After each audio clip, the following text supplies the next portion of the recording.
What's up, everyone? Welcome to the Normal America Show. Host Rob Noer. By the way, I might be changing the name of the show from the Normal America Show. I don't know. Probably not. We'll keep it. I don't know. Trying to get all my stuff branded as just Rob Noer, seeing as how that's where it's at multiple places. Anyways, it's been a while since I've talked to you. Great audience, and I know this is at an abnormal time, so I'll explain myself a little bit, and then we'll just move on with the show. So there's some good stuff and some bad stuff to talk about. First, we'll start with the bad. Critic. We'll talk about that, the debate with Destiny. First, I just want to say, as everyone knows, I do this as a hobby. I work ridiculous hours. I could be wrong, but I think in 2023, I'm close to 4,000 hours worked in my job. Now, a lot of that's trainings and stuff like that at home, but it's a lot of hours. Doing home health care, it could be really difficult time-wise, a lot of time you put in. Anyways, I bring it up to say that it's causing me in this new year to reshuffle sort of how I do some things. So there might be on my days off, like Thursdays, Fridays, me doing more of these daytime streams, like starting at 10:30 and going 2 hours to like 12:30. Also, because this is a hobby and I'm incredibly thankful to anyone who's ever donated money to me. I really am, from the bottom of my heart. And I'll certainly take your money as a greedy capitalist. There are expenses to doing this. One of the expenses I have is just to stream on Rumble, I had to upgrade to a Restream Pro package because Rumble isn't partnered with Restream. So in order to have a unique RTMP address, which Rumble would be qualified as, you had to upgrade to their Pro package. That cost me $50 a month, and it's just not economically feasible for me to keep doing that. It just doesn't make sense. I mean, normally my Rumble streams, I'll be live streaming simultaneously. Normally it's got like 2 or 3 people watching. So unfortunately to the Rumble audience, now I'm still going to try to make it so my live streams end up on Rumble afterwards, but they won't be live. So I do apologize. I don't know how you would know that. Maybe they created their own streaming software. I don't know. How would I use it simultaneously? They do, but the question is, how do I simultaneously stream on Twitch, Rumble, Reach, etc. So just to get that out of the way, I don't know how popular these daytime streams will be. Probably most of my audience works, and so this might be difficult, but maybe you could listen to me at work. And when your boss stops in and says, who are you listening to? This fat guy. He's ranting and raving about things. But that's pretty much it. My wife's birthday was New Year's Eve. Unfortunately, I worked, so I wasn't with her. My son's birthday is January 9th. But we're going to have his birthday party here coming up this Sunday. So we're getting ready for that stuff. And my life's been pretty good, despite working a lot. One other thing. Thanks, Rick Prime. I appreciate it. One other thing. I am going to be putting up short videos on YouTube, TikTok, and Twitter every day, or every weekday at least, but probably some weekends as well. I'm going to try to get those in by noon, though today's on YouTube is going to be a little late. I actually have it uploaded. I just have to do the thumbnail, but I decided to live stream instead. So if you follow me on YouTube, Twitter, or where was the other place I was on? Oh, TikTok. TikTok's shit, by the way. Who do I want to win the primary? Vivek. I'm all in on Vivek. I think he is hands down the best candidate. That's who I would like to see win. Do I think he will? No. I'd say Trump has about a 90% chance of winning. And then, if not higher, 95 probably. And then after that would be DeSantis, and then Nikki Haley, and then Vivek. But Vivek's who I'll be voting for. Unfortunately, being that I'm in Pennsylvania, the primary will probably already be decided. Thanks. You like that, Rick, the dude behind me? The primary will probably already be decided by the time I get a chance to vote. But such is life. So, all right. That's all the procedural stuff out of the way. Got a lot to talk about. I'll probably have a smaller audience than normal. That's okay. You guys are the best. Yeah, I mean, if Trump wins the primary and picks Nikki Haley, I will not vote for Trump. We could go wherever you want, right? Maybe this is a good place to start, Lavin, right? Like, listen, I know I worked with John Burke a lot, and I don't know, maybe we'll be working more in the future or whatever.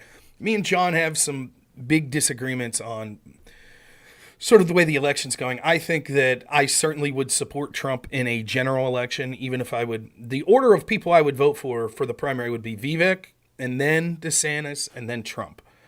I think Trump's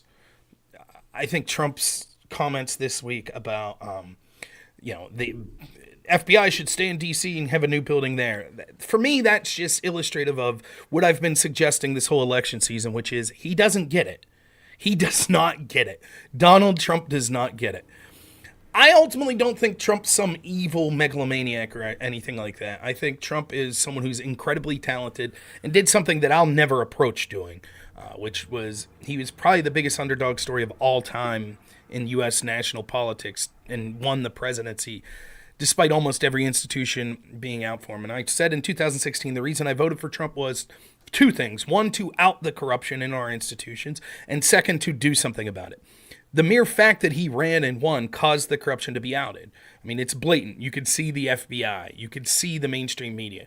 You could see how blatant the corruption was. I know our left-wing friends don't want to admit it, but I talk about it all the time on this show, so I'm not going to get into depth on that subject. But he didn't drain the swamp.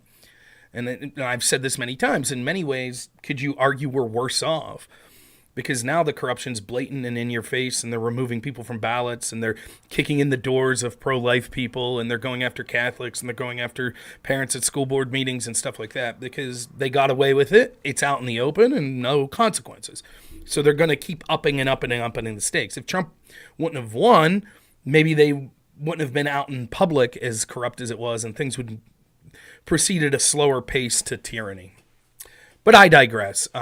So the question is, if Trump's reelected in 2024, would he do something about the corruption? I'm a single-issue voter on this corruption. The pro side to that's, well, now he's pissed off. Now they're coming after him personally, so this time it'd be different. But the downside is he didn't do it the first time. And it's quite obvious to me, as I've been saying for a while, I don't think he gets it. I think he would continue to appoint bad people around him. He'll continue to support the FBI and these organizations that are coming. He still talks to Maggie Haberman from the New York Times. He doesn't get it. DeSantis' upside is, I think that he's got a lot of Trump-esque ideas and policies, like populist ideas, and he's actually does it in a package that's less offensive to most people. He's more articulate. He doesn't have the charisma of Trump, the energy of Trump, but as far as the policies, they seem to be effective in a small-scale way. The downside to DeSantis is there's an awful lot of people that have attached themselves to DeSantis that absolutely despise populism and Trump. They see DeSantis as a stepping stone to getting back to Nikki Haley, right? We have the Trump party right now, but we want to move that back to the establishment Mitt Romney party. So DeSantis is sort of a middle person. The question is, can DeSantis fight? Is he strong enough to fight off those people and say, no, I'm going to be me. I'm not going to be drugged towards the more pro-establishment side? Maybe, maybe not. I don't know. Those questions, I have more faith in DeSantis at this point fighting that than I do Trump getting it, because it's clear from his comments he doesn't. And then the third option is Vivek. Vivek saying absolutely all the right things. Vivek is me, except more polished and articulate, less curse words.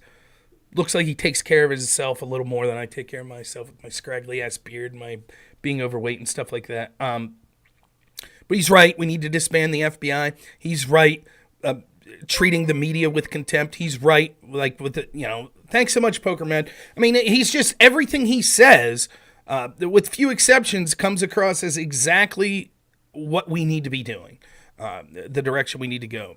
Getting rid of, 60, 70% of the federal workforce. Yes. Disbanding the FBI. Yes. Will you condemn white supremacy? His answer the other day there. Brilliant. That's exactly how I would answer it.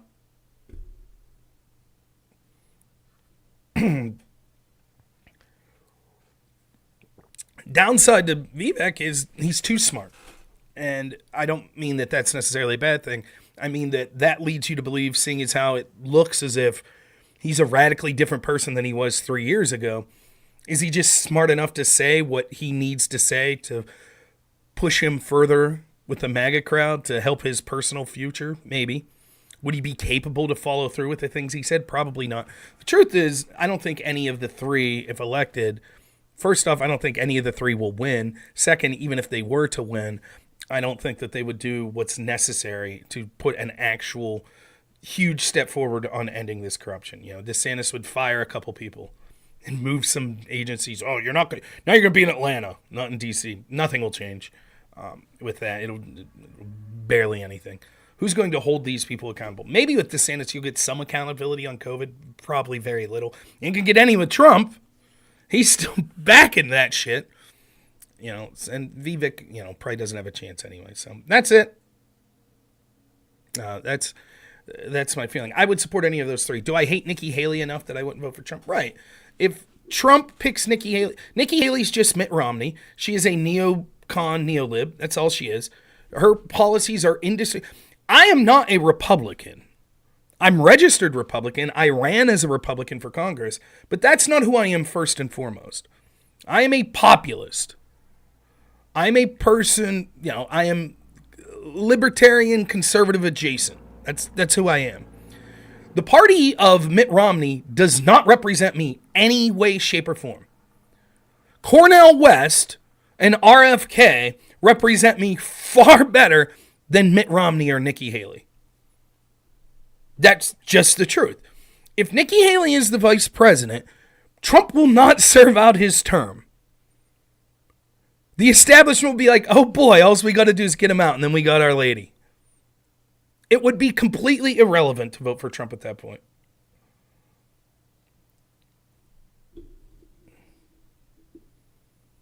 That could be true about DeSantis' panel. I don't know. I don't particularly think any of the campaigns are being ran that great. I think DeSantis' campaign, I'm not going to relitigate it, but I've talked about how DeSantis should have ran his campaign from the get-go. They chose to go a different route. I'm not impressed. Trump's campaign, I understand strategically not doing the debates and stuff like that. As a voter, as someone who wants the best for the country, damn right I want to see him debate. I want to see all the people in a room and the best ideas win, and that's who I'll pick. So I think it sucks that Trump's not doing that. Strategically, though, I understand why he wouldn't, because he thinks that he's so far ahead in the polls. Permute, all three, Rick. That's why I hate Nikki Haley. All of those are good reasons. She's a warmongering neocon. She's a globalist. She believes in all the woke DEI shit. You could just listen to her talk. She's establishment. She's not going to do... Again, Rick, I'm very simple to understand. I'm a single issue voter. Corruption. That's it. I've been talking about corruption in our government since 2008. I was a Ron Paul. Ron Paul is my favorite politician of all time, right? That's my issue. No other issue matters. Why? Well, because if corruption means that they are able to pick and choose the people that represent this country or the policies that actually go forth that mean something, then it doesn't matter if me and you have a vigorous debate on border security. If the people that really run the show, sort of the establishment institutions that we don't vote for, decides, nah, we're not going to listen to either of you, then it wouldn't matter. Does anyone have any faith whatsoever that Nikki Haley's going to do anything about corruption? Anything? Of course not. She's part of it. So why would I ever support her? I would support someone like RFK, who has significant policy disagreements with me, particularly on things like the Second Amendment, but at least I think is outside the scope of that corruption. That's how I feel about Trump. He's at least outside of that scope, even if he's ineffective of dealing with the corruption. That's my belief. So,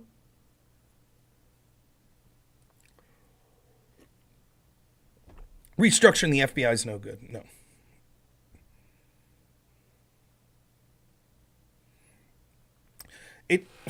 It's.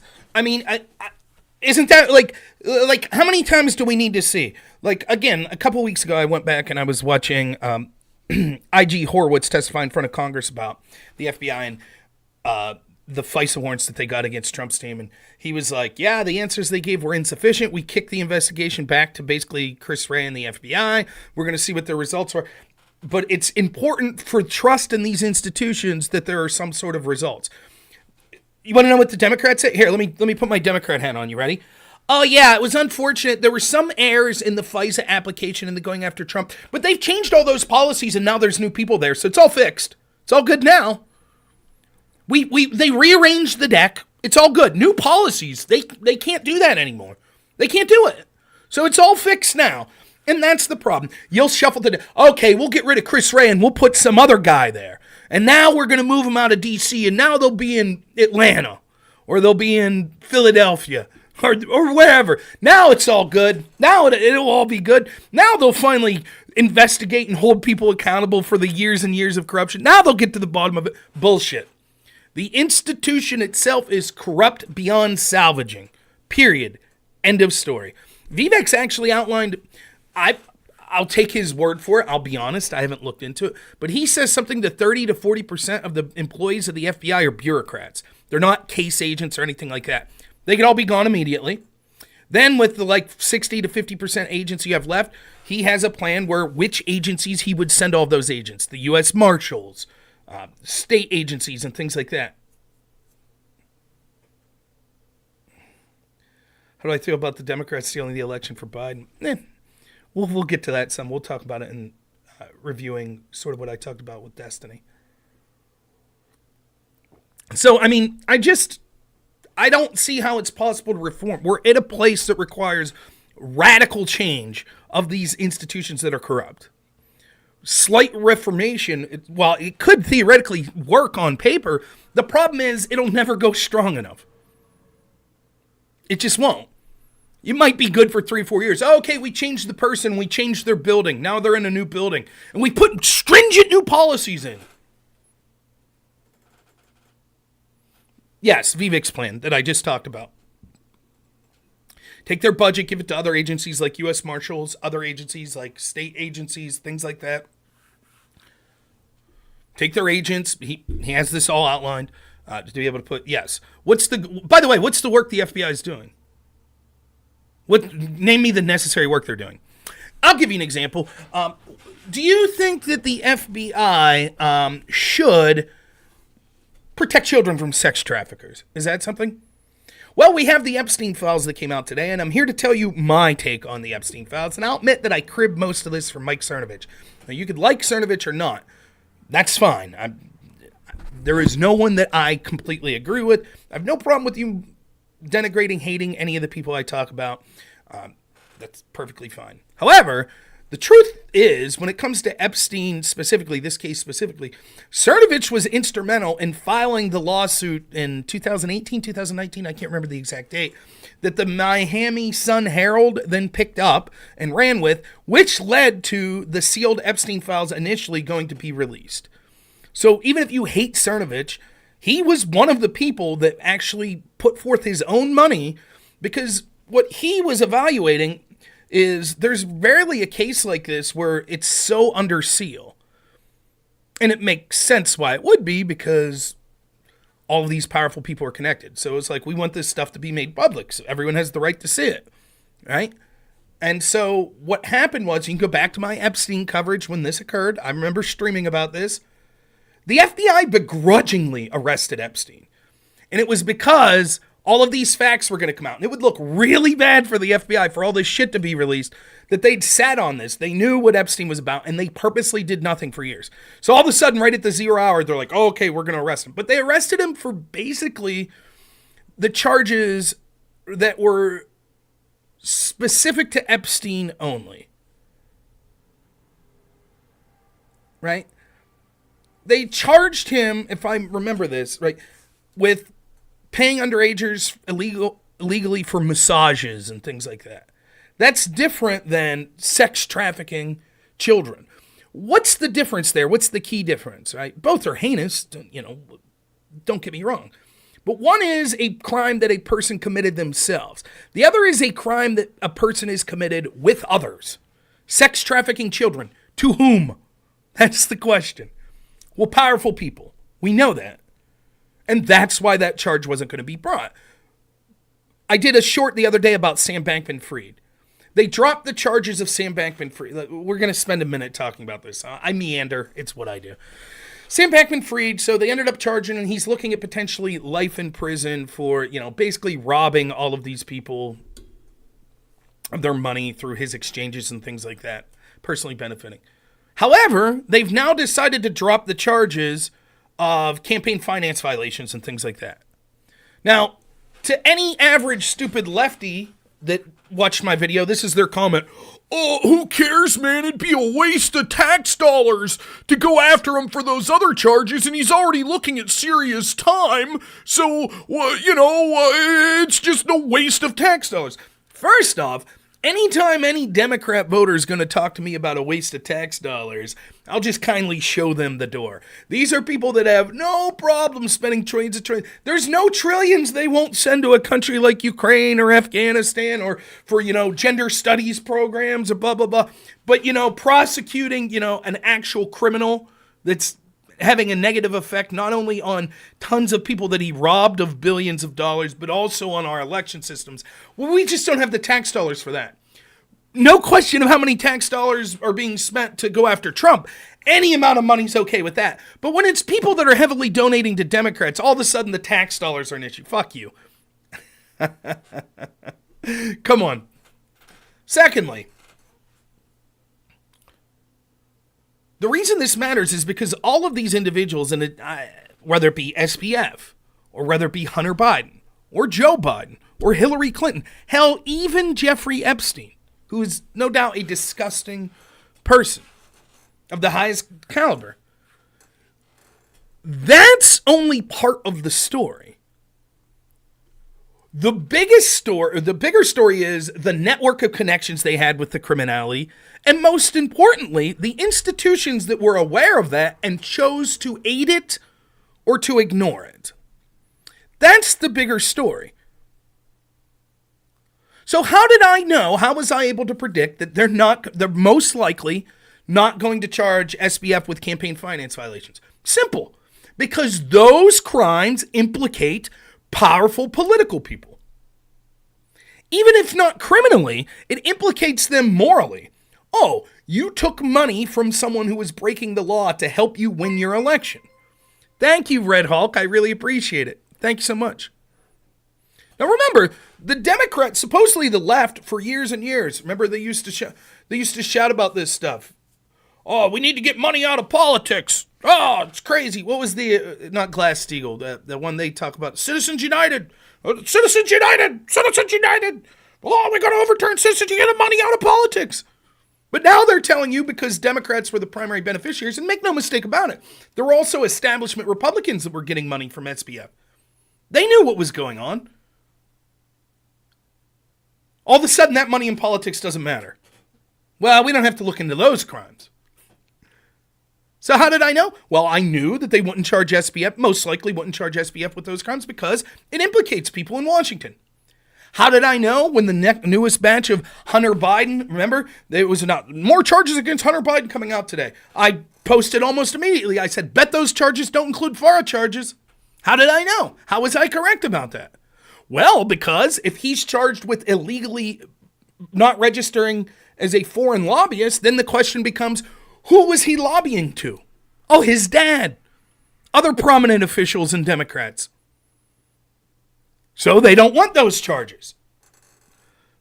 It doesn't matter. They could, if they have to, they'll throw SBF in prison for the rest of his life. They'll execute him. The same with Hunter Biden. They don't give a shit.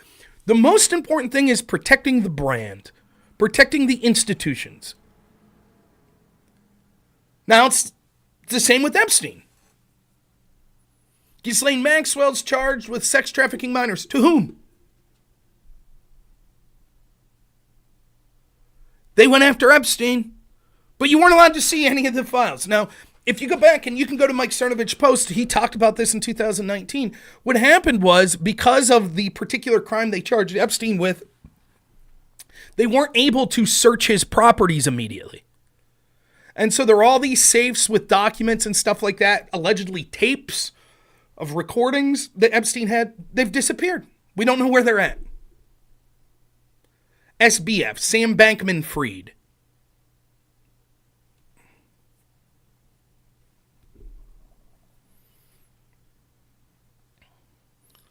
So they just didn't get that evidence. And make no mistake about it, when it comes to the heinousness, the disgusting nature of these crimes, obviously any crime that comes with the sexual trafficking of underagers is as heinous as it gets. It should meet with the harshest possible punishments. But when it comes to the most serious implications overall for our country. The idea that the FBI knew what Epstein was doing and was working with him in some capacity is the most troubling aspect of this case. They slow-walked the investigation for years. Then once information was going to become public, they begrudgingly arrested him. Then a bunch of the tapes and stuff come up missing. Then Epstein kills himself in a way where 2 guards fell asleep at the exact same time that 2 cameras malfunctioned.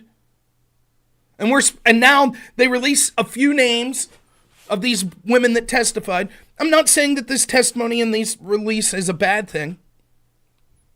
But none of it gets to the heart of the issue. Why did the FBI allow this to go for so long? Why is it like this? And this is the type of shit I say. Like when you go watch Destiny's Audience, right? When I debate Destiny and they're like, he's just a conspiracy theorist. Sure, this sounds like a conspiracy theory. Here's the part that doesn't sound outrageous whatsoever. How did the FBI allow Epstein to get away with this for years? They knew it. The evidence was right there. The Miami Sun-Herald was able to do investigative work and find out more than the FBI, which forced the FBI's hand. Why did the FBI sit back for so long? They don't give a shit. They don't give a shit because the implications to them, it's all about protecting the institutions. They have to denigrate anyone like me that points out the obvious corruption because that's their entire worldview. They have to have faith in these institutions.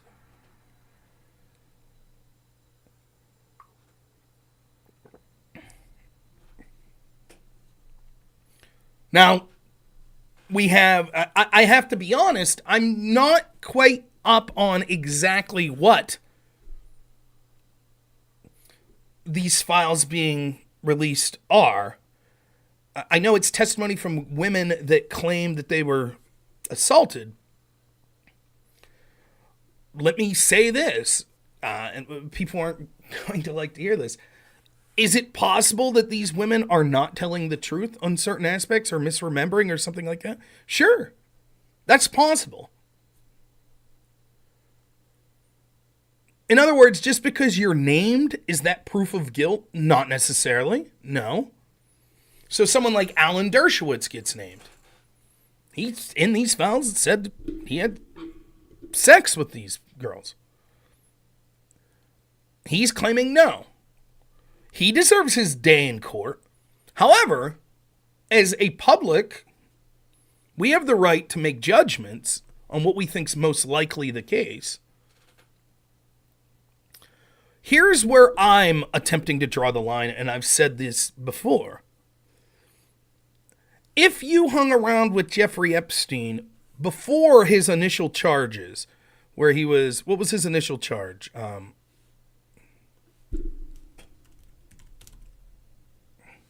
Let's see if I can find this.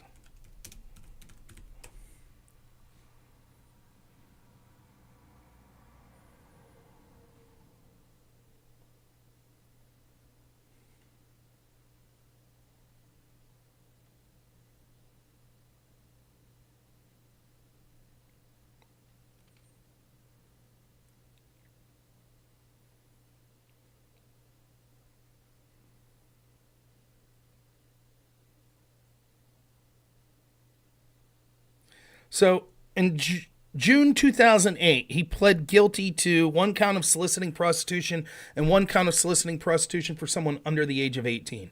Here's the line of demarcation that I'm able to draw, I think, pretty significantly. And I'll put some caveats in here. If you're hanging around with Epstein prior to that, you might say, yeah, but you knew this guy was involved in shady stuff. Maybe, but you probably know that or think you know that about half of Hollywood and elite people. So I don't think that necessarily, particularly if you're not going to his mansion or anything like that, I'm not like, if I see a picture of Justin Trudeau hanging out with Jeffrey Epstein in 2005, I'm not going to be like, oh, that proves, or Donald Trump, or Joe Biden, or Bill Clinton, or Oprah, whoever. Now, if they're at that time repeatedly going to his properties, his island, that's different.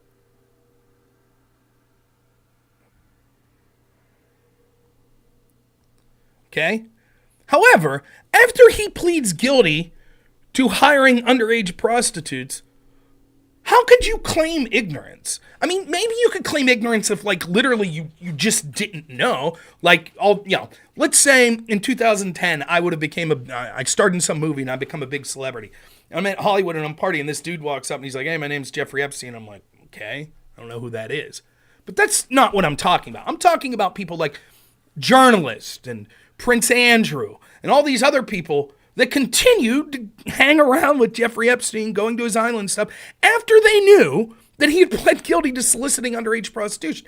Ask yourself this. Do you know anyone in your life that's sort of a casual acquaintance that you would continue to have like a friendly relationship if you knew that they had sex with an underager? I don't. Now, I'll put a couple caveats. If it's your family, that's different. I'm not going to begrudge Epstein's mom, you know. That's different. His brother, his mom, understood. Or if you have some sort of working relationship, like you're his lawyer, you're his lawn care guy. Okay. Like, I understand that.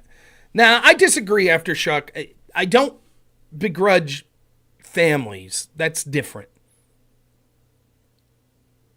You know. But, like, if you're like, oh, I'm a Hollywood producer and I'm going to hang out with Epstein because I want some of his money for my... fuck that. That's a working relationship. But no, I'm not talking about that. Yeah, each person's different, but, you know,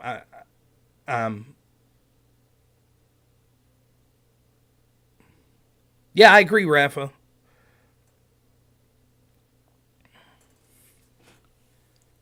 So when you see these people that have repeatedly, so again, and I'm not just saying this because of my personal political proclivities or the people I hate or dislike or, you know, like, I'm not going to jump the gun if I see, oh, this person hung out with Epstein in 2003, 2004. It might raise an eyebrow. I don't mind people saying, just like Jimmy Savile. But once it's known, what's the defense? Well, Dershowitz was acting as his lawyer in some capacity and is directly implicated. You know, that's different. But if you're just some guy who was doing, you know, a tax lawyer, you know, it's like, I don't know that I'm throwing that dude under the bus. It's like, oh my God, this tax lawyer met with Epstein, you know, 3 days before tax season. Like, come on, that's a little different. But yeah, the Dershowitz thing's obviously different.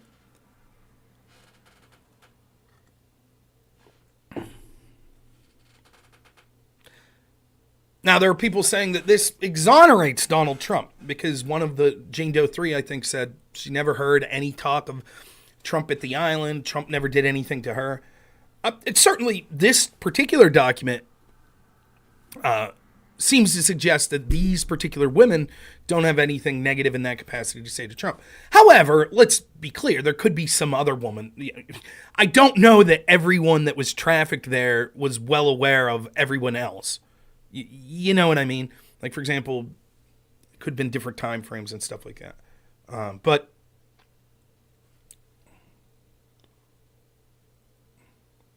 what if you're known to hang out with an associate of Epstein that regularly visited the island? No, I don't, like,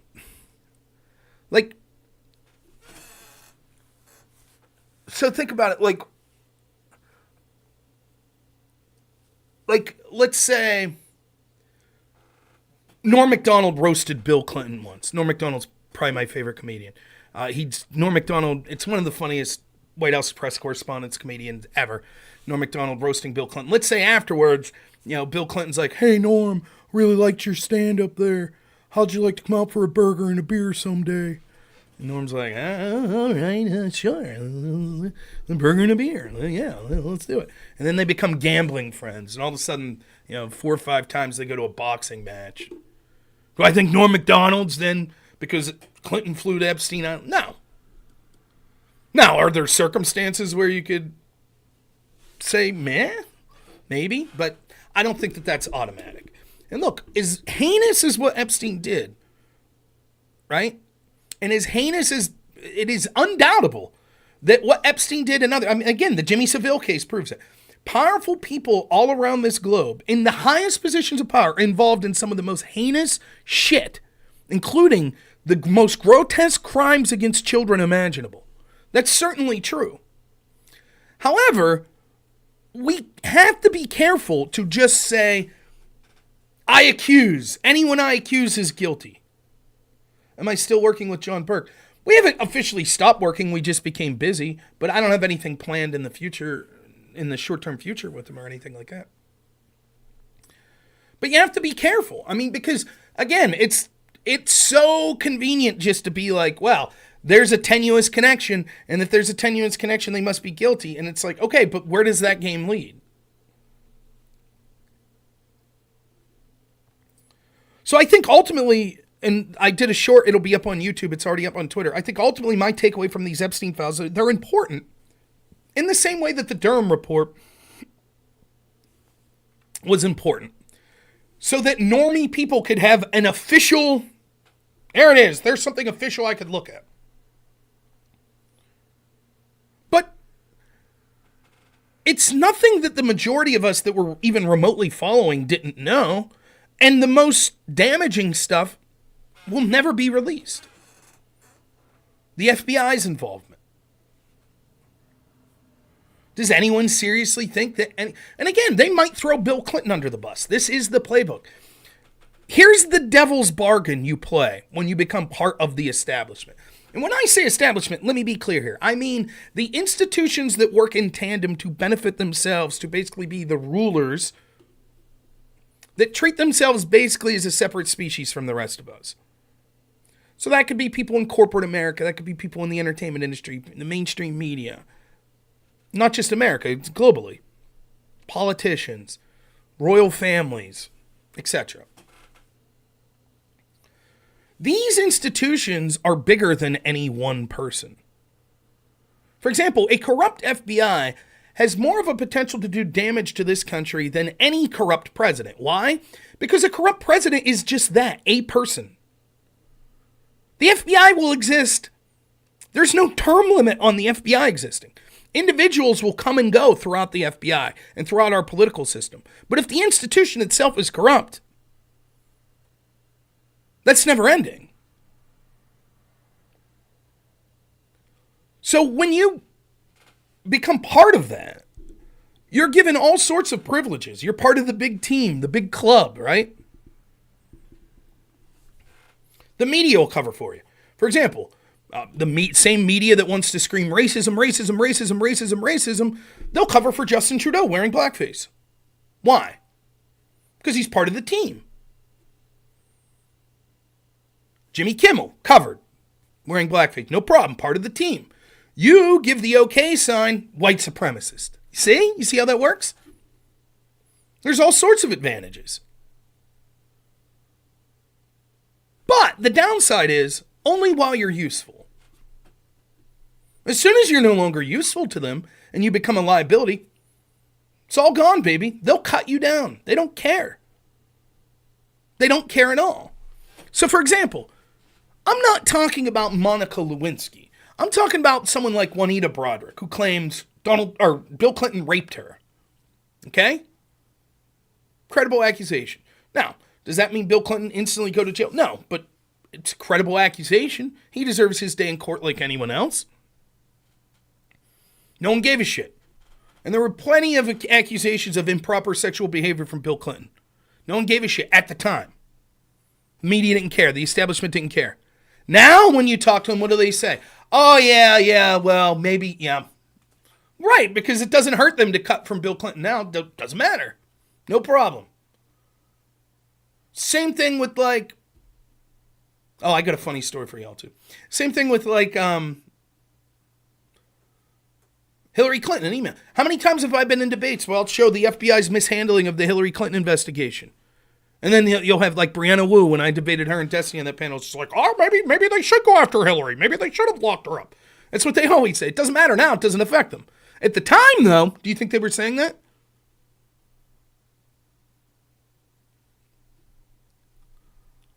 Does anyone think there's any chance that anyone that's still beneficial to the establishment institutions in a serious way is going to be held accountable as a revelation of these Epstein files being released? Anyone? You think there's going to be serious jail time in a current politician particularly a Democrat politician's future? Anyone?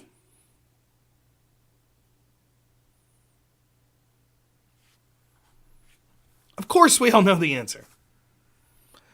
Funny side, so we'll move off the Epstein stuff here for now, but nothing's changed. This shit's still going on. It's horrific. Here's a fun story. Now, I will not show the DMs because it's not something that I do, so you'll just have to take my word for it. For those that missed it, I streamed with Destiny the other day, debated him. And the way that worked was this. I was somewhere. I don't have like alert set up on my Discord on my phone. So I check Discord maybe once a day. And so I was out doing something and I checked and I had a message from Destiny like 4 hours previous was just like, hey man, you want to come on stream and talk? And so the next day I responded, was like, I'd come on tonight late, but I'm busy. What do you want to talk about? He said January 6th. And I knew he was prepping a debate for Alex Jones. So I don't understand it. Like anyone who follows me a lot, like I don't consider myself what you would consider a big conspiracy theorist. Like technically by the definition of, do I believe that there are powerful institutions that are involved in covering up crime? Sure. But like I fight with the QAnon people and stuff like that. But I'm the go-to. If you're going to debate a conspiracy theorist like Alex Jones. Alex Jones is a different beast than me. I think Alex Jones is incredible. I like Alex Jones a lot. But he's different than me, in a lot of ways. More knowledgeable in a lot of things than me. Anyways, sure, I don't mind going on, no problem. Beneficial to Destiny, beneficial to me. I enjoy that. So we go on. I don't know when he's debating him. I don't know. So I go on, had the discussion. We'll talk about some of that discussion. Anyways, here's the part that I want to get to you. So the next day, I'm doing family stuff, and I get a message from Brianna Wu. Now, I don't know anything about Brianna Wu. I am tentatively have been told by people she was involved in the Gamergate stuff. I didn't really touch most of that stuff. I don't know the players. I know the general outline of what happened. That's about it. And then I know from that one interaction I've had with her on that panel. That's all I know of Brianna Wu. Let's just say I was not very impressed with her performance on that panel. She messages me, hey, this is just a general outline, but hey, you got a minute? I said, sure, what's up? And she basically said that she had been offered to do some panels previously, and I was suggested as a guest, and she vetoed that and said she'll never do another panel because of the rudeness I exhibited in my conversation with her on that panel. But she could see through my interactions with Destiny that I wasn't that rude, so could I promise her that I wouldn't be rude if I interact with her? And I was like, I haven't thought about her, and that panel was months ago, but my recollection was she started off being an asshole, and I reciprocated that energy. So I just responded to her like, listen, I usually reciprocate the energy I'm given. If we have a one-on-one discussion and you're polite, generally speaking, I'll be polite. If we're on a panel and you're insulting me and insulting other people, then I'm probably going to insult you and other people. And she's basically like, no, that's not true. And so I went back and I started to watch. And sure enough, she was the first person to give an opening statement. And it was about like Trump's indictments and stuff like that. And she said, it's time for these conservatives to stop being children and come to our side and blah, blah, blah. Okay. Then she was the very first person to speak in opening statements. In open conversation. All of the open statements here just proves that these conservatives are just children and stupid and they won't come. So she started this shit. And then I responded. It's not my fault. Thank you so much for the follow. It's not my fault that I'm better at that than she is. I'm certainly better at debate than them, but I'm also better at the petty insults if that's the type of shit that people want to do. That's fine too. Do I feel everyone on the list was legit there? I don't know. So I went through, was like, okay, here's the first thing you said. And then she did that. We had this argument on Twitter, I remember now, after, where she's just like, I just wanted a civil conversation and these damn conservatives. And I was like, if you want a civil conversation, then don't insult everyone on the other side and then get pissed off when they insult you back.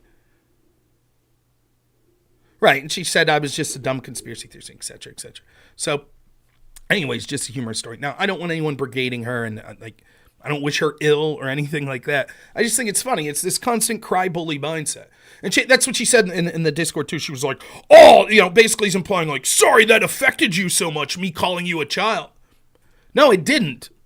I'm not the one who reached out to her crying, can you be more nice to me? Thanks, Gizmo. I appreciate the cheer. Thanks. I hope everything's going great, man. Like, what the fuck are you talking about? I haven't even thought about her. I never even brought her name up, as far as I know, on stream. And I guess it was on her mind, but whatever. So, apparently, I've been vetoed from panels. Okay. My loss, I guess. I won't get the fascinating, intelligent political takes of Brianna Wu and the other people on her panels. You just say the truth. They want the good conservative. That's what they want. Now listen, my interaction with Destiny, I don't mind being polite if that's what's being reciprocated. I've also yelled at Destiny and insulted him. It depends on how he's going to treat me on any interaction. But what Brianna's really saying there is, they want me to be more pacified, like 95% of the other conservatives. The only conservatives they want to interact with are the people that are completely unhinged, or, that they could call a white supremacist or something like that, like Groypers or something like that. And then the conservatives that just agree with them 90% of the time, or they're too meek. They want the conservative. Remember the old show, Hannity and Combs? Where Sean Hannity would be, blah, blah, blah, blah, blah. And then Alan Combs was a Democrat and be like, I don't know, Sean. That's just not how I see it. That's what they want, except the inverse. Well, fuck all that. That's not who I am. I don't give a shit. Connor, Tiberius D. Maybe. I like Connor, but right. We're having a Trump panel. We want conservatives that hate Trump. Okay? Great. As far as this debate I had with Destiny, as always, I find the reactions to people to be funny. So first off, I talked about this a little after the show, but my understanding, if I was to say to you, like Aftershock's in here, Aftershock's a friend of mine. If I said, hey, Aftershock, I got this guy lined up to debate with you. He wants to debate January 6th. I should be on the Crucible soon. What would that mean to you, Aftershock? Like, if that's all the information I had, I would say, the insurrection that occurred on January 6th. So, thank you so much, Red Hulk, for the gifted sub. I appreciate it. Right, so like the fighting with the police and the storming the Capitol. I said, okay, that's all whatever, fine. If you go and watch the interaction I had with Destiny, I'm like, okay, so do you think it was an insurrection? He's like, well, an insurrection, a coup, something like that. And I said, do you think it still would have been without the actions of January 6th? So in other words, if the violent riot didn't happen that day, is it still an insurrection or a coup? Destiny says yes. The whole conversation then, the whole conversation I had with Destiny had nothing to do with the actions of January 6th. And there's a lot of people that I've seen through comments and stuff that are like, I think missing that. They're like, well, how could it be an insurrection if... Thank you, Red Hulk. I appreciate the cheer again. Thanks, man. How could it be an insurrection if they didn't bring guns and blah, blah, blah, blah, blah. Well, that's not Destiny's argument. Here's all the stuff that happened on the day of January 6th. Put it to the side. He ain't talking about any of that. Okay. So now he just wants to talk about the alternate slate of electors. Now, I'll be honest with you. I'm not that well read up on it. I know it's bullshit. And when I say I know it's bullshit, it's because I know just like that they're going after Trump in any way possible. Now, I've publicly said that I don't blame Mike Pence for certifying the electors. I don't blame Donald Trump or anyone for trying. But I think I would have been pissed if Joe Biden as vice president did that in 2016. When Trump won, I would have been pissed. So I get all of it, right? But people were like shitting on me because I admitted from the get-go, I was like, well, I'm not super well read on this, but let's go. You know, I find it amazing. It's not like I picked the topic. What's up, Randy? Yeah, I'm probably going to be doing more of these early streams. You know, I was asked to come on and talk about January 6th, and it immediately become Eastman's alternate electors theory. Okay. I think I handled myself quite well on that section of the debate. And the one area that I really want to pick up specifically is people are making this claim that I make against the left a lot. They're saying, had it been the opposite, had it been a Democrat that did this, then I would feel completely opposite. I would be calling it a coup and suggesting that they go to jail. Okay, let's test that theory. Many Democrats still in office today did publicly or privately suggest the idea of faithless electors, that the electors, not alternate state, but that the electors not vote for Donald Trump, even though that's what their state suggested. Show me one time, me ever, while that was occurring contemporaneously, or any time afterwards, suggesting that those people's homes needed to be raided, lawyers needed to be raided, attorney-client privilege needed to be violated, they needed to be charged with crimes, the alternate electors or the faithless electors needed to be charged with crimes. Show me one time ever suggesting it. One. Everyone's so certain, if the other side did this, this is what Rob would be saying. Okay, well, the other side did do it. Maybe not as big of a scale, maybe he wasn't the president, but there were certainly Democrats that did it on the other side. Show me calling for their jailing or keeping them off ballots. Show me.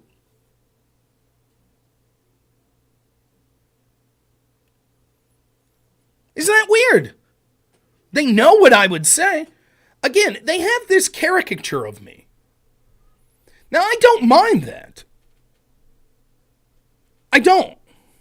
Again, but FTW, let me be clear here. Destiny's complaint's not the taking over of the Capitol.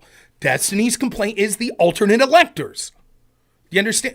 And this is something that people lose sight of, right? They'll have an idea of what they think. People are saying it's an insurrection because people went into the Capitols. That's not Destiny's argument. Not his argument. Now, it will become his argument. He'll branch out into that with other people, but that's not the... When I asked him specifically, he said, nope, that's not what makes it an insurrection or coup. That part is irrelevant. Maybe it just adds to the flavor. It was the alternate electors. Okay, well, we've had alternate electors in the past. We've had Democrats suggest it. And what's he say when I bring it up? Well, you know, I have to look into it. That's the problem. Now listen, regardless of what you think about Donald Trump, it's all a bunch of hypotheticals. But what if Trump would have got away with it? What if Trump would do this? What if Trump gets elected and does this? Then when we see the actual things that have happened that are egregious, that did happen, that were successful, like the FBI spying on Trump's team, Hillary's team actually getting dirt from Russians, Hillary's team actually deleting subpoenaed evidence, they don't care. Biden's attorney general actually going after his opponents, them actually trying to take Trump off the ballot. They're like, but what if Trump did that? What if Trump got into power and did that? Or Trump wanted to do that and he almost got away with it, but he didn't. Remember, like, for example, the Mar-a-Lago case. Well, Trump instructed his dude to move boxes. Right, but they got those boxes. And you might say, but that doesn't mean it's not a crime. Fair enough. But Hillary's team actually deleted the shit. So in effect, granted it was digital, it wasn't boxes of paper, but in effect she said move the boxes and then throw them in the fire. And they did. Trump's team said move the boxes and they said, wait a second there, don't move those damn boxes, give them to us. And he was like, oh, drats. They're always concerned. So the idea was, you know, Destiny at one point says, it's clear using Occam's razor, which is bullshit, that Trump, because we get into this argument is about whether or not Trump thought the election was stolen. Trump thinks not only did Trump think the election was stolen, he still thinks it was stolen. Like, he will. That's the truth. And there's credible reasons why he would think as such. And he's like, no, Occam's razor couldn't be. I mean, to me, that's the simplest explanation. He thought it was stolen. He says, no, Occam's razor suggests that Trump knew it wasn't stolen. Okay. and was doing everything possible to stay into power. That explains everything. And then I'm like, well, then why didn't he like declare war, get us into a big war and say, well, now I have to stay in power? And he makes this absurd argument where he's like, no, I'm saying the things he did, not the things he didn't do. But that makes no sense. If we say, okay, Donald Trump, the explanation we came up with is this dude was going to do everything possible to remain in power. Well, he didn't. He left. There was all sorts of things he could have done additionally if that's his only agenda, such as starting a war. Right, critical out, and that's the irony. Occam's razor all of a sudden he dispenses with when it comes to the FBI's double standards. Now we don't use Occam's razor there.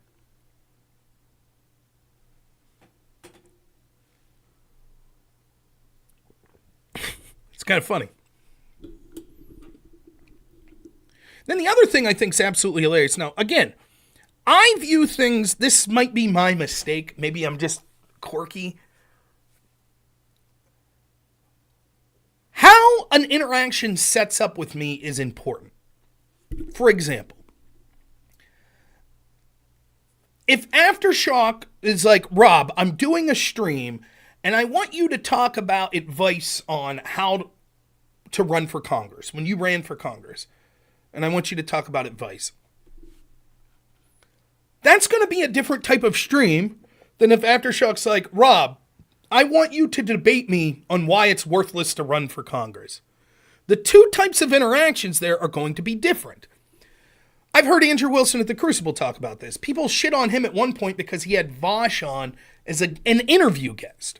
And people were like, why didn't you argue with him about this and that? And Andrew's like, it wasn't a debate.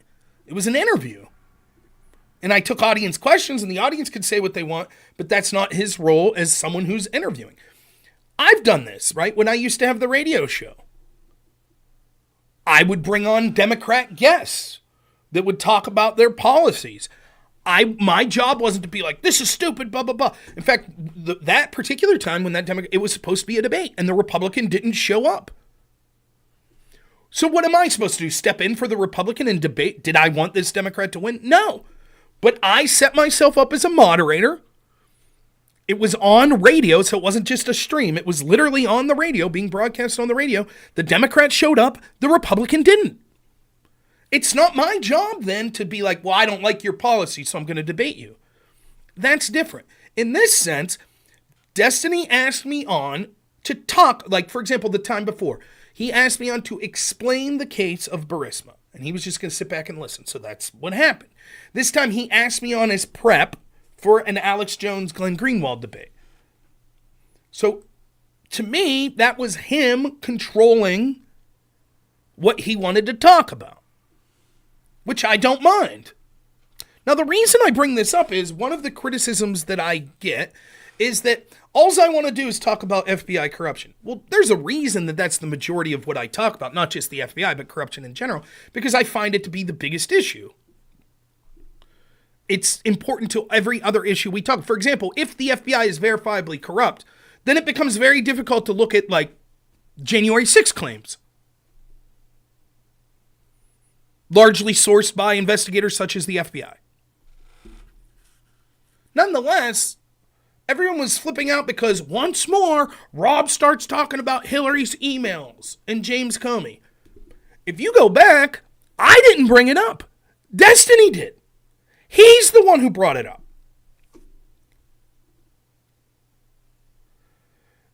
And he brings it up because it's part of this worldview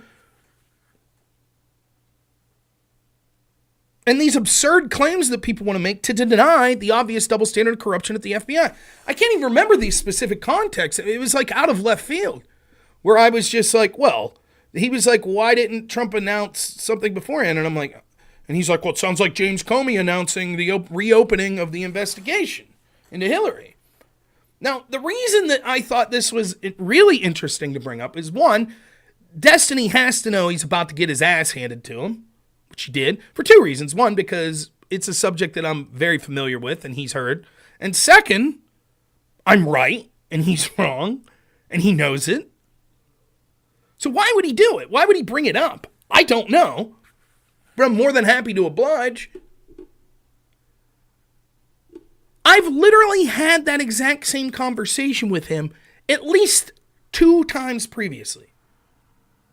In fact, one of the times was with the aforementioned debate on the panel with Dylan Burns and Brianna Wu, where I was called a crazy conspiracy theorist for once more going through the IG report and dispensing of this absurd argument.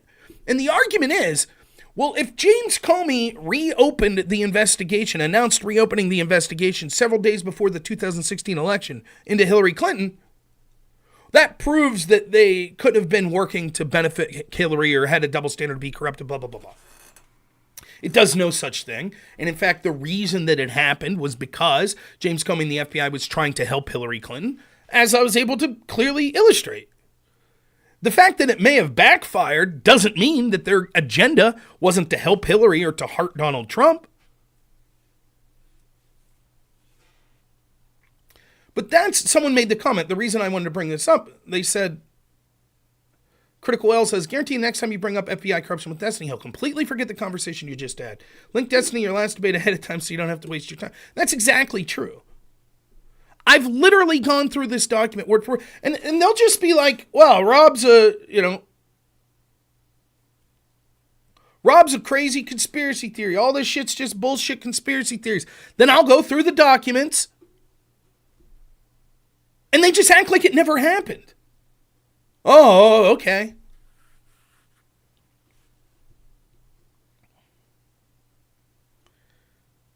So, I mean, I don't have an editor, and I'm not very good at editing, and I don't have time.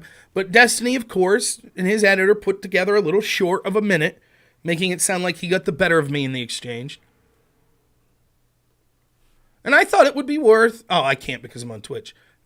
I can't show the clip because I'm on Twitch, but, go to like minute, 2 hour, 23 minutes or something like that in Destiny's own video. Where I'm like, now can you admit that I was right about this? Can you admit? And he's like, well, okay, yeah, you were right, but no. And still, his stupid audience, many of them, I don't want to say all of them, but many of them will be like, Rob's worm brain and blah, blah, blah. Dude, the guy you look up to is admitting, yeah, you're right. But it won't matter, because the next time, he'll just act like it never happened.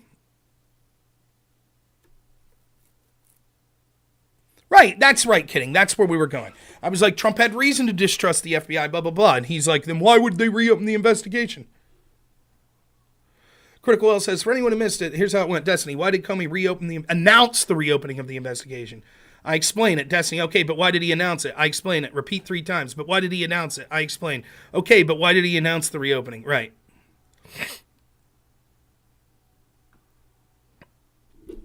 Yeah, you're both exactly right.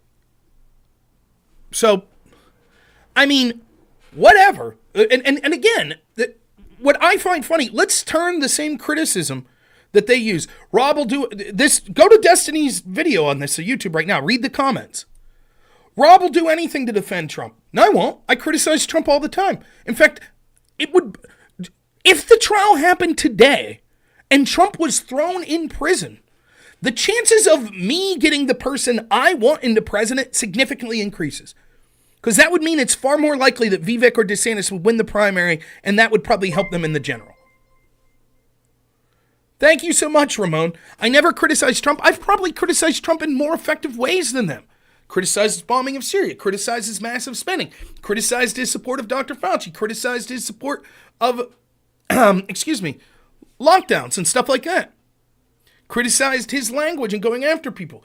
Said he should have done more to ensure that there was peaceful shit January 6th in it. I've criticized Trump all the time. But that's what they have to default to. Oh, Rob will defend Trump no matter what. It's absolutely untrue. Absolutely untrue. Meanwhile, imagine if the FBI did what they did to Hillary or to Joe Biden, using opposition research paid for by Trump's team. Imagine if they were targeting left-wing school board parents. Imagine if they were kicking in the door of pro-choice activists.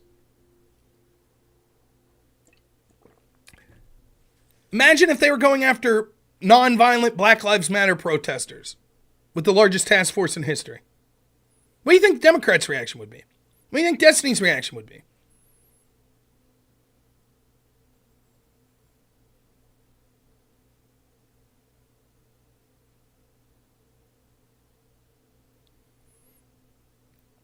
Again, they accuse you. They look at things like their worldview, and there's a lot of people on there that'll be like, well, Rob seems like a nice guy, he seems all right, and he's an okay debater, but, you know, he's just got brain rot because he'll defend Trump no matter what. They're accusing you of exactly what they it's the same reason when you hear these people say everything's a dog whistle for racism, it's because that's how they look at the world. When you look at the world through the lens of everything is based on race, then you assume when someone says something you disagree with, it's because of race. After all, if everything you do is focused on race, then everything they do must be focused on race. It's the same here. If they're going to defend the shit no matter what, the corruption on their side, then they assume if they say, your side's corrupt, and you say, well, wait a minute, let's look at this. That's just because no matter what, you'll defend corruption. That's not true. Not at all. The difference is I don't give a shit about Trump. And again, I know they laugh. Of course you care about Trump. No, I don't on the grand scheme of things. If Trump goes to prison tomorrow, how does my life change? I care more about the corrupt institutions that have decided that they can do whatever they want to ensure that they remain in power. That's what I care more. That's the group that might lock me up or my family up. That's the group that's going to target regular people. That's the group that's massively reshaping the landscape of this country through illegal immigration, inflation, and shit like that. That shit affects me. That affects all of us.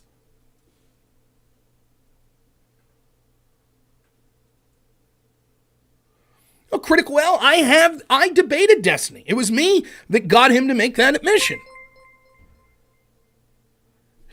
Thank you, Schmeppy13. I appreciate the follow. He said, this is what he said. I asked him, he said, voting and rioting are two sides of the same coin. That's what he said. He said he didn't like the fact that the Black Lives Matter riots were targeting privately owned business. But if they felt the government was corrupt, that's what he said. Then I've talked to Destiny at least twice afterwards where I brought that up, and he just hands waves it away. Wow. And one time he said this. He said, just because I'm saying that rioting against the government can be legitimate doesn't mean that the Trumpers were right in this case. Thank you, Publite Demond. Appreciate it. Now, the reason I like debating Destiny, it's the same reason I like debating Pisco, is that I think they're both competent debaters. I think they challenge you. And what is your goal as a streamer, as a debater? You know, this is a hobby for me. If it's your career, then content's your goal, right? Engagement's your goal. You want more views, more clicks, more subs, right? That's all good, but that's not my primary goal. This is a hobby for me. I'm also, will admit this, another goal could be you want to win. I'm conceited. I debated in college because I like debating and I like winning. So I'm not going to say that's not part of my calculus. But the main reason that if I was only concerned about winning debates, then I wouldn't debate anybody who's considered competent. I would purposely look for unknown people that I could just smack down. Thanks, don't forget to like, I appreciate it. The reason I want to debate the people that are considered very competent is because it helps me get to the truth more. It helps my argument. It helps me get a greater understanding. Like if we start talking about January 6th being an insurrection, right? And the first thing I say is like, well, I think Trump said to go peacefully. And the response to the person I'm debating is, but Trump's evil and he said to drink bleach and he told Russia to interfere in the election. He's evil and he's the worst. And all Trump supporters are Nazis. What good is that debate for me? I'll make that person look stupid. I will. But what good is that to me? Right? It's no good.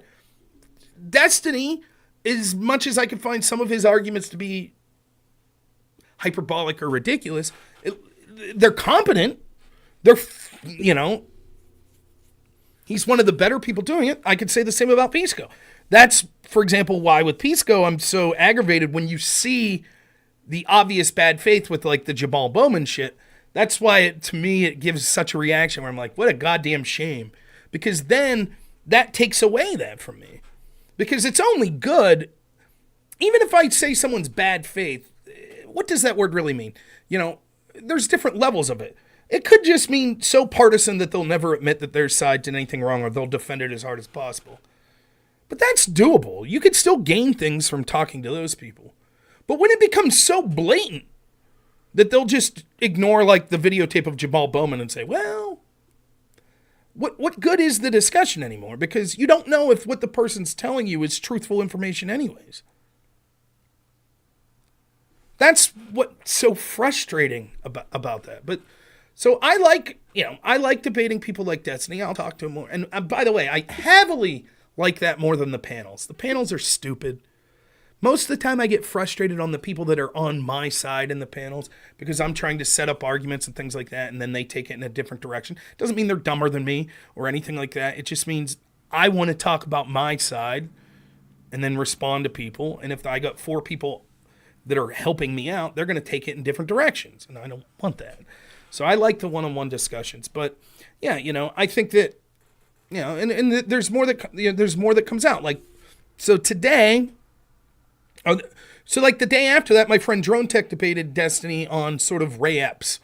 And I didn't see that debate. I've been very busy, but I like Drone Tech. And I saw that Destiny put out like, he's never heard of more ridiculous conspiracy theory than the Ray Epps stuff.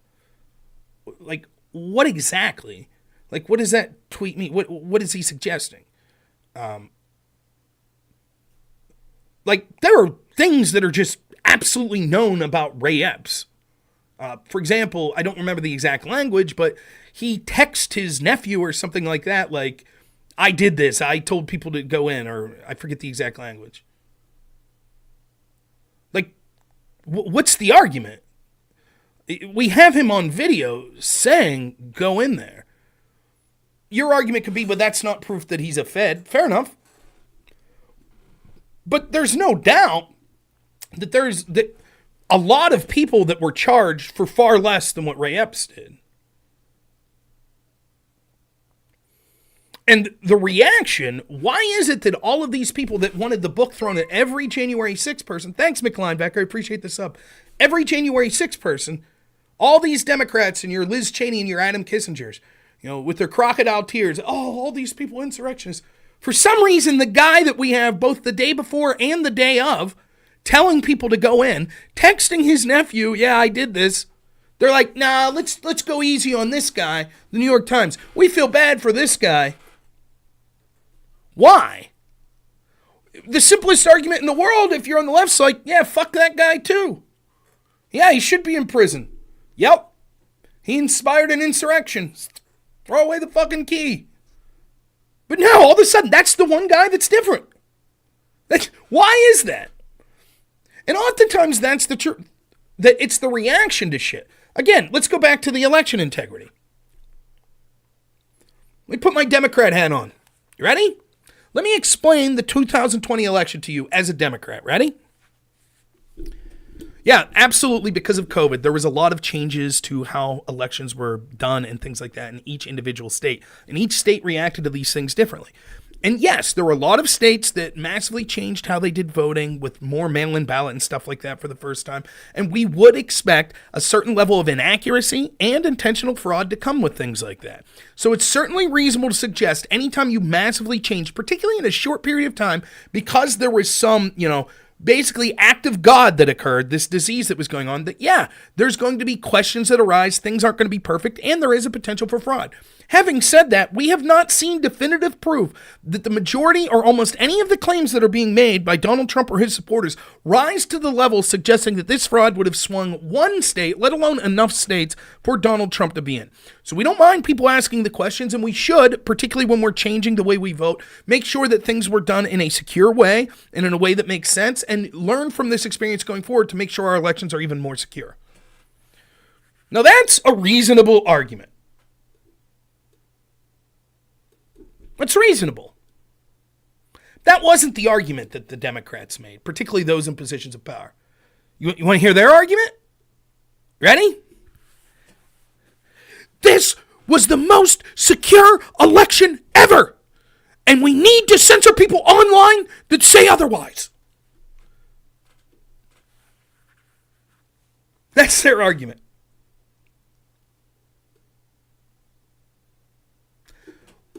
By the way, let's do those same lefties on COVID. Ready? Here's the reasonable lefty. Look, I understand anytime we talk about infringements of freedom of personal choice and autonomy, it's very difficult, and it's not something that we say lightly. For example, us on the left talk about my body, my choice a lot. So we don't want to force people to inject themselves with things. We don't want people to not be able to have their right to free assembly and things like that. In fact, we could see with causes in the left in the past, with the civil rights movement and things like that, that yeah, these sorts of things were targeted. So we totally get it. However, we think that this disease is going to rise to the level that it'll affect us not just as individuals, but as a society so greatly that we need to make small sacrifices in the near term. We totally understand and accept people that are questioning if these sacrifices will be necessary, and we think that we should routinely make sure that we're checking in that these sacrifices are still necessary. But this is for a greater good to solve people. So we understand that there's both sides of this argument, but when it comes to the protecting of life and stopping people from dying of this massive pandemic, we think that it's going to be worth it. I disagree with that perspective, but that's a reasonable argument. Instead, what was the argument we got? What do you want, grandma to die? That's all misinformation. Shut up. It should be banned. You shouldn't be allowed to talk that.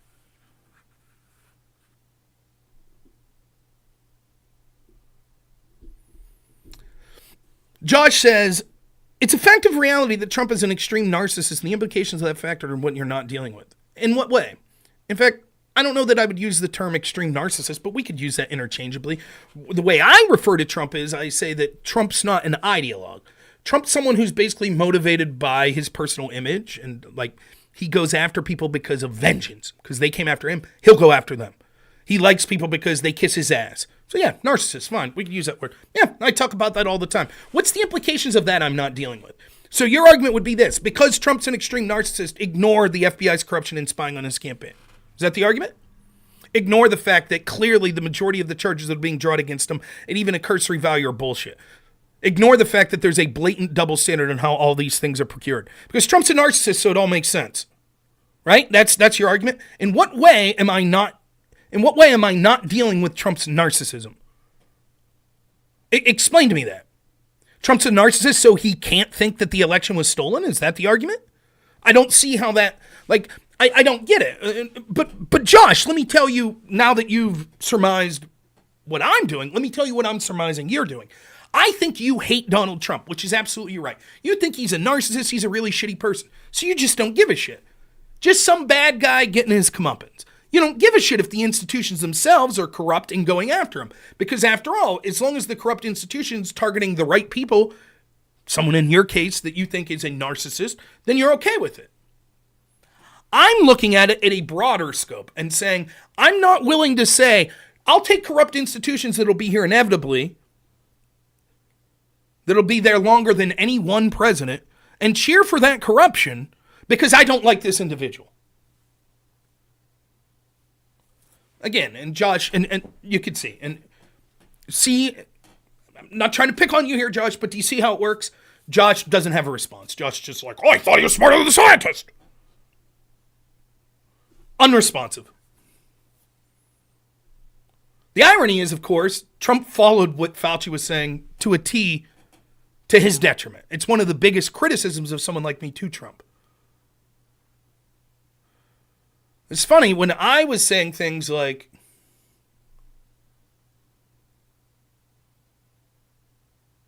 speaking of 91 cases against Trump, remember Destiny saying that because there were too many bad cases in election fraud, it was a bad faith attack against the elections? We'd say the same for Trump. Yeah, it's an interesting point. Yeah, that's absolutely right after Trump. And that is literally, it is literally, there are different levels of these people, right? Like, Chuck Schumer isn't Josh here. Destiny somewhere in between. And I don't mean intelligence level or just power, but like what their agenda is and what they're doing. Well, thank you. Don't forget to like. Keep following me. Maybe we'll get you more on side. For people like Josh, it literally comes down to this. Orange man bad. That's it. That's all. There are lefties like Jimmy Dore that hated Donald Trump. But looked, and I don't know if Glenn Greenwald hated Trump, but they looked and saw what the FBI was doing and they're like, holy shit. And again, part of being a moral person, whether it comes through your religion, you're a Christian or you're Jewish or Muslim, whatever your religious creed is, or wherever you get your sense of morality, part of what makes a person moral to me is doing what's right or wanting to have done what's right, even if it doesn't personally benefit you, or even if it's to your detriment. For example, I'm walking down the street. I see a wallet. The wallet has $1,000 in it. I look across the street. I see a person looking on the ground searching for their wallet. The moral thing to do would be to go over, the ID looks like that person, give them the wallet. That doesn't benefit me. I take the $1,000. I knew this situation. By the way, this is a true story. This really happened. I had I'll be vague. I had a friend, right, who at a local gas station, Sheetz, found a wallet. And it was a woman's wallet. And inside it were 2 tickets to the Pittsburgh Penguins from the day before. So the tickets were no good anymore. And like $180. And then an ID and all of this stuff. And he took the money out, put it in his pocket, and then took the wallet to the police station. So presumably the girl ended up getting her wallet back, but he took the money. I'm not making this up. That person was a bartender, a bar manager in town. 4 months later, girl applies for the job. It's the same damn girl. And I told her, I was like, just so you know, that's the asshole that found your wallet. Because we kind of knew of the girl from town. I never talked to her, but I recognized the name. So he had to give her that money back. She got hired at the bar. What a great first impression for your manager, right? Stole $180 from you. That's bullshit.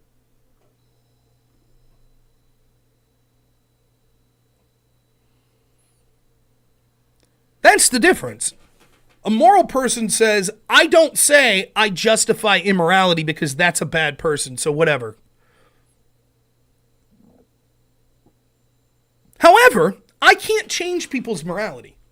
So then the next step is you try to engage with them practically, and you say, okay, but you're aware if we have the FBI targeting political dissidents they don't like, in this case Donald Trump, and you say that's okay because I don't like Trump, what happens when they eventually target someone you do like, or target yourself? Or a loved one, then what? You shouldn't have to go to that level. You shouldn't have to say, you do realize this will be used against you inevitably, but people that are immoral or don't give a shit about morality, they don't care. They don't care if you could say, wait a minute, this is not a right action just on face. It's just not just.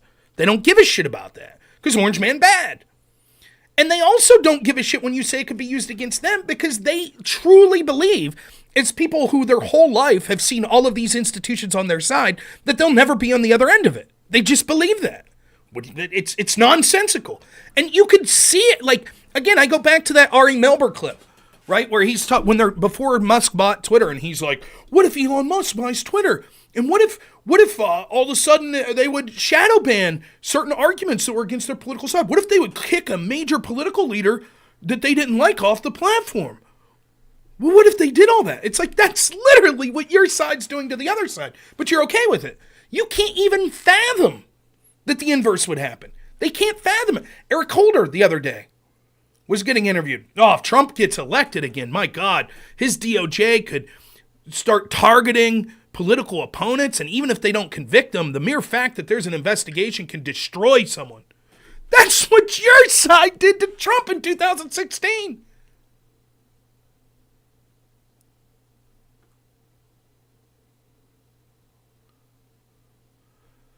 So now Josh tries to make an argument. He says, no, I said intent was the rub regarding January 6th. What would the intent of an extreme narcissist be? Likely to act in good faith or bad faith? It's irrelevant.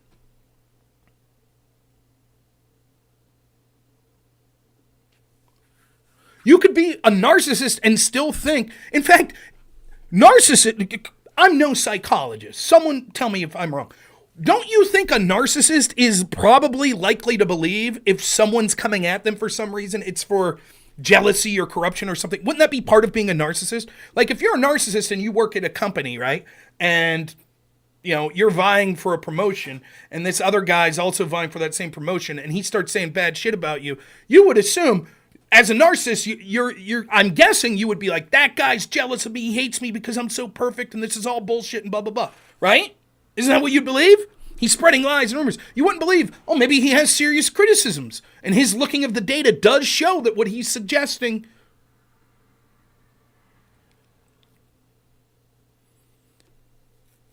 So yes, if Trump's an extreme narcissist, I absolutely believe that Donald Trump, I don't even know why this is questionable. If you think he's an extreme narcissist, do you think that means that it's impossible that he thought the election was stolen from him?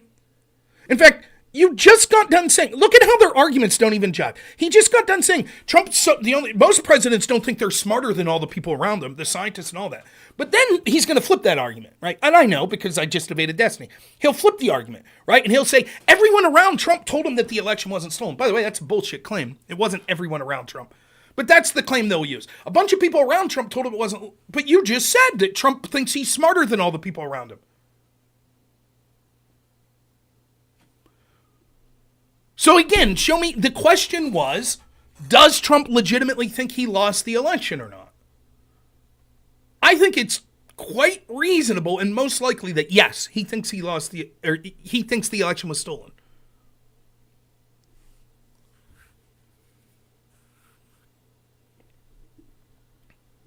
Yeah, and that's the problem. It's the overselling of it, right? It was like I was going back. It's how they oversell this thing. It's the reaction, right? It was a riot that got out of hand. Now listen, look, this is complicated. If you're new to my show, you might not believe this. Let me ask people that have been around the show. Can anyone tell me who was the first person, any streamer, commentary, any group that you want to say that's somewhere out there publicly commentating, who was the first person to condemn violence on January 6th that people are aware of? Does anyone know?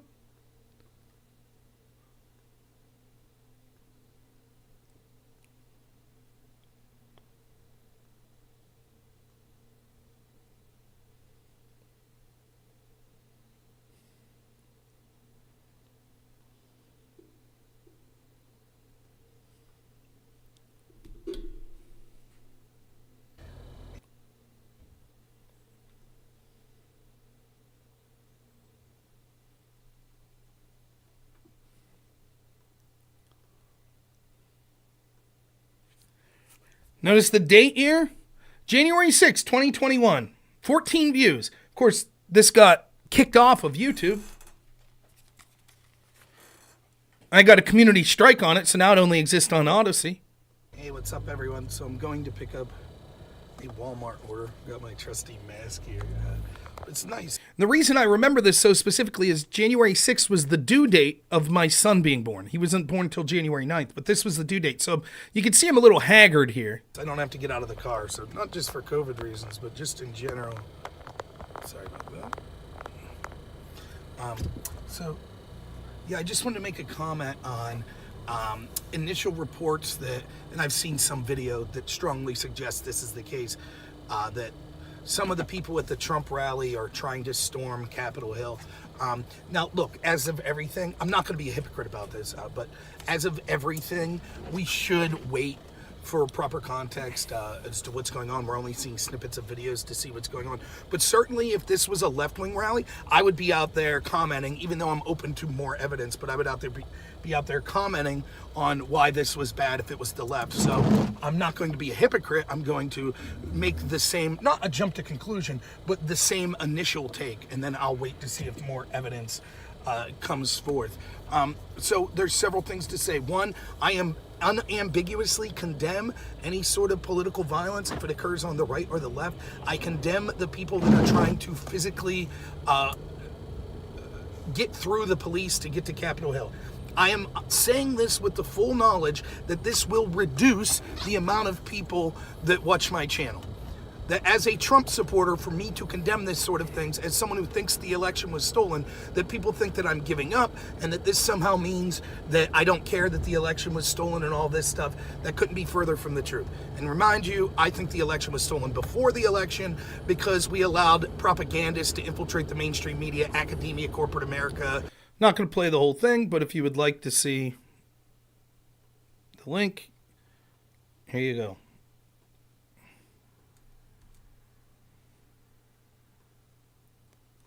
So I called it out initially, right out of the gate.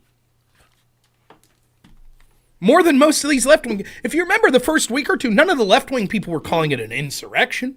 It was a riot that got out of control. It was only once it became evident that by using the idea that this was an insurrection, that it allowed them to censor any criticism of the election. And to further then go on and say, well, we need to censor people about COVID and things like that. And that we need to deploy the National Guard. We need to have the largest FBI task force in history.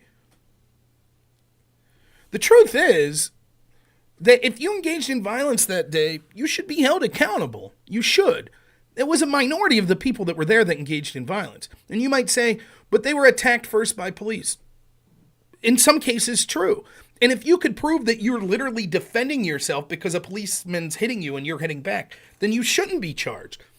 But if they hit people over here and so you over here decided to rush police, I'm sorry, that's the system we live in. You got to be smarter than that. You can't do that. You can't. You should be held accountable. The truth is that what occurred that day was most likely a setup in this sense, right? And this is where Destiny and the people surrounding him and his orbiters and his fans are going to go apeshit, but this is the truth, right? It's not necessarily that they had to have every single person that broke a window or stole something or smashed something or hit a police officer be a Fed or be someone that was, planted by federal agents, blah, blah, blah. The truth is human nature is much simpler than that. You had people that were hostile, that were angry, right? All you needed was a match. You just needed a couple people to start some shit, and the tinderbox would kick off. That doesn't mean that you don't blame those that engaged in violence. But the idea that this was some planned, attempted overthrow of the government is a fucking joke. In the most well-armed country in the world, there's what? 3 or 4 people that were charged with firearms? But what about the Proud Boys? They left their guns back at the hotel. Sounds like some pretty shitty insurrection planning to me. They were armed, though. If you read the Colorado court decision, they were armed. With what? Mace. Right, like pretty much every woman I know carries pepper spray on their keys. That's what we're considering armed? I debated one guy, he said they had spears. Many of them had spears. I was like, what? They had spears. Yeah, the top of a flag can be used as a spear. You can't make this shit up. That one guy found zip ties there. Okay?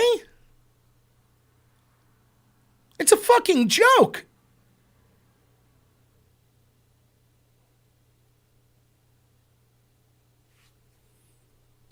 Josh says, also, Orange Man Bad is being used here to hand wave away Trump's utter lack of virtue and public behavior you wouldn't accept from anyone else. Give me an example. Show me Trump's lack of virtue or public behavior. I don't watch Fox News. I can honestly, from the bottom of my heart, say I have not watched Fox News since Tucker Carlson left. And when Tucker was there, I would maybe watch his monologue once a week. And I did at one point buy a subscription to Fox just so I could see Tucker's January 6th thing and then immediately ended the subscription. That's it. So give me an example of Trump's lack of virtue and public behavior. Lack of virtue, like he most likely cheated on his wife. I criticize that all the time. Yeah, it's terrible. I take the institution of marriage very seriously. Anyone, Republican, Democrat, political figure, non-political figure that cheats, that is absolutely a lack of virtue. I have plenty of friends in my real life that have cheated on spouses or boyfriends or girlfriends, and they're still my friends, but I find that to be a lack of virtue. Oh, what other behavior are you talking about that I'm quiet about because Fox News? Give me an example. Yeah, that's true. MLK cheated on his wife, right? He's just a bad guy. Yeah, I criticized him contemporaneously in real time. See, so many people now, of course, the never Trumpers the lefties, they'd say whatever. But I was one of the rare Trump supporters that would criticize him in real time. For example, I thought, like, tweeting about Rosie O'Donnell while you're the fucking president of the United States, what are you doing? Even if you're right, it's like, dude, you're the president. Like, you're beyond that, right? That's stupid. What are you doing? I hated the way he talked a lot. No one respects women more than me. Like, get the fuck out. Come on.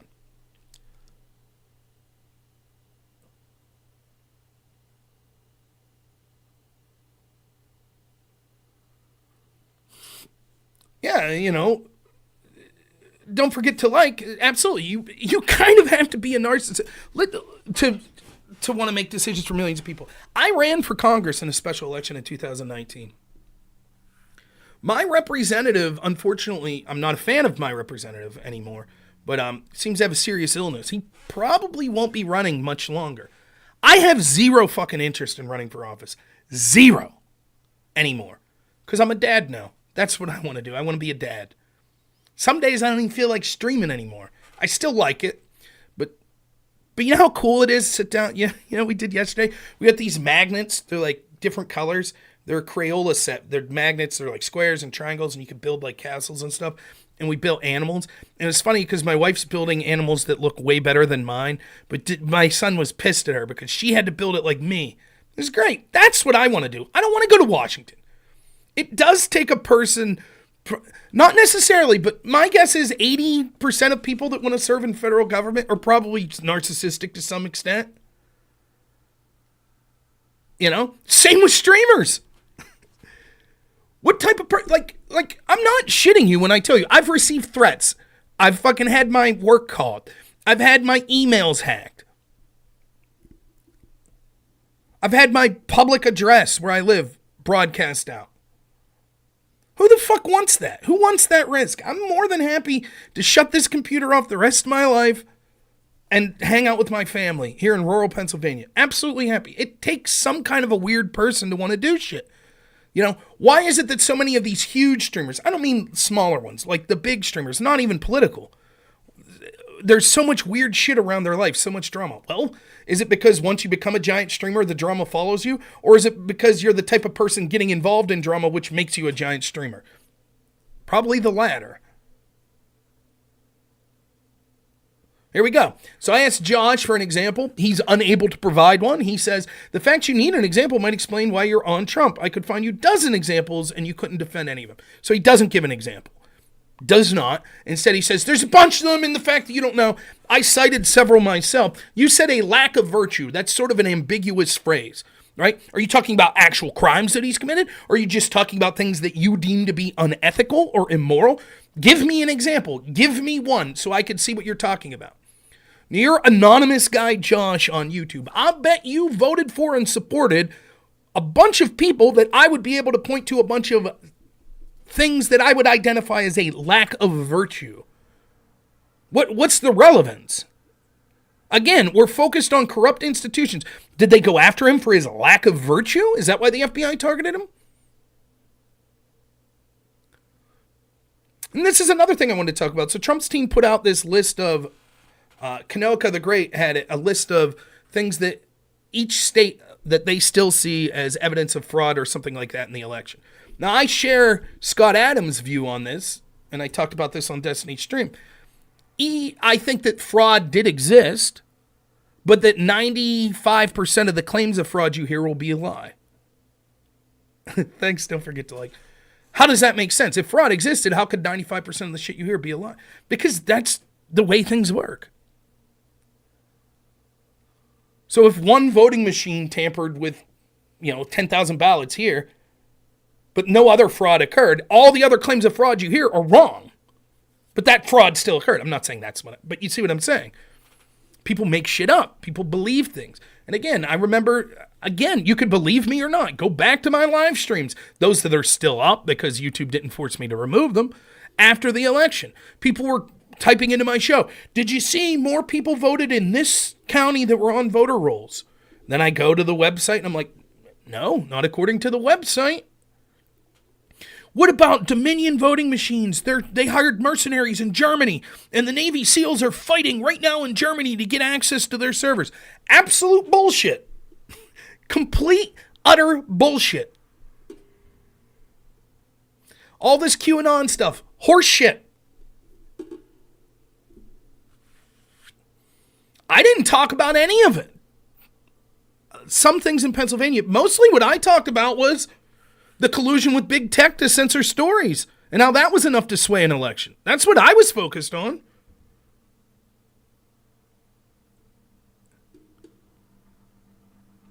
But anyways, Trump's team releases all these claims. My default is not saying, yes, all these claims are true. My default is saying, okay, interesting claims. What's the rebuttal? What do you think the rebuttal is? I saw both Pisco and Destiny offer a rebuttal. You ready? They offered it on X. Here's the rebuttal. Yeah, dude, all that shit's been debunked. Really, all of it's been debunked. And for example, one of the things it said was in 2022, Wisconsin Supreme Court ruled that mail-in drop boxes were illegal. I searched that quickly. That's true. What's the debunked nature of that claim? Now, here would be an answer. Well, while that is true, the truth is that drop boxes were used, although in less capacity, in previous elections.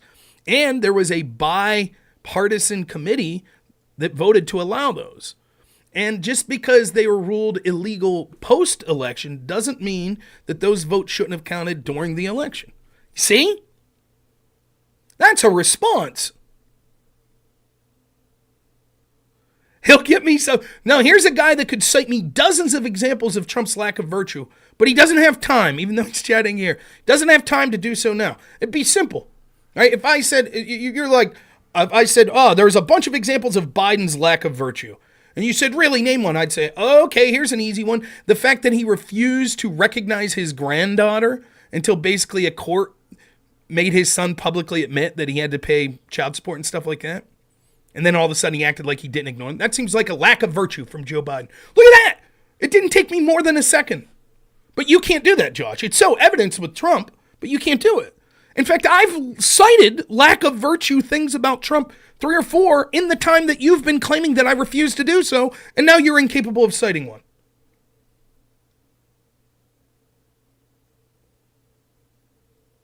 It's those damn Brits, right? They always put the U in words.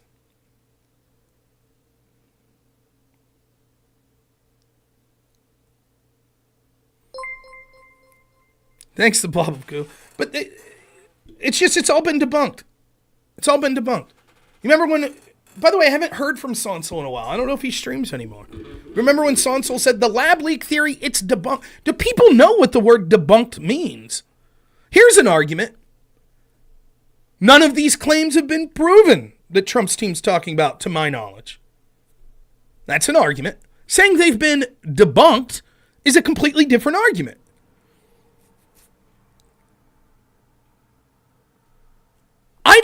I do understand, but if there's nothing shady going on and you're literally interested in healing the country, I don't understand why there isn't a national platform. It doesn't have to be a trial, just a national platform, because the argument that's being made by those saying that Trump's team's full of shit is that this stuff is so outlandishly stupid. It's all been debunked. Why isn't there a national platform, a national debate? Get them up there. Gavin Newsom debated DeSantis. Let's do it. Let's get a platform. People that take state by state. Here we go. Georgia. Here's the claims Trump's team's making. Here's a person that's going to defend those claims from Trump's team. Here's the people in the official capacity that are going to dispute those claims. Why do we never hear that? Why is there never a back and forth?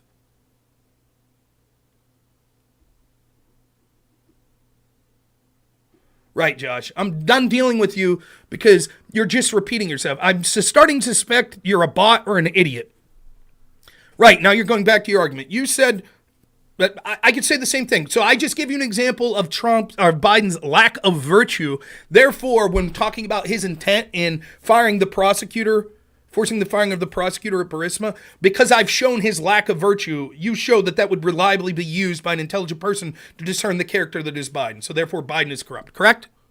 That's what you're saying. So you won't vote for Biden either. Biden should be removed from the ballot as well, correct? Oh, that's different. And you still haven't been able to provide any sort of examples of the shit you're talking about, so I'm done talking to you.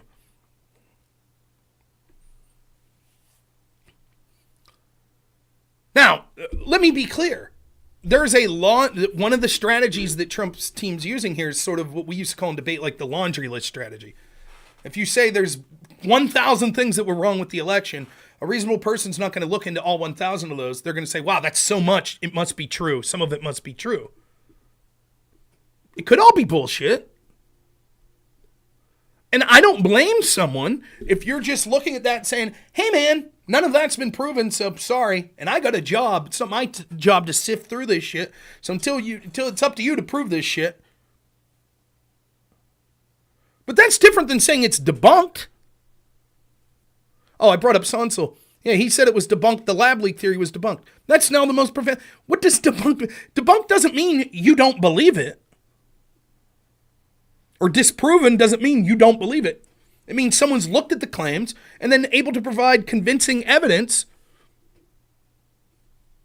beyond a shadow of a doubt that they're wrong.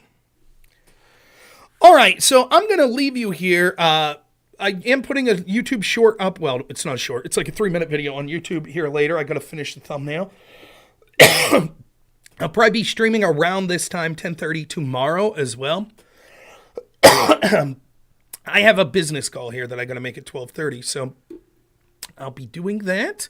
But yeah, it was good to hear from you all. Hope you have a great new year. Josh, you look for those evidence of lack of virtue that you want from Trump. Next time I'm on stream, you could provide them for me, right? So thank you so much, everyone. I appreciate all of you, especially those that subbed and followed, donated money. Thank you so much. Really appreciate it. I'll talk to you all soon. If you like this, please like, subscribe, share it with some other people. We'll talk to you all soon. Thank you so much, everyone. As always, have a good one.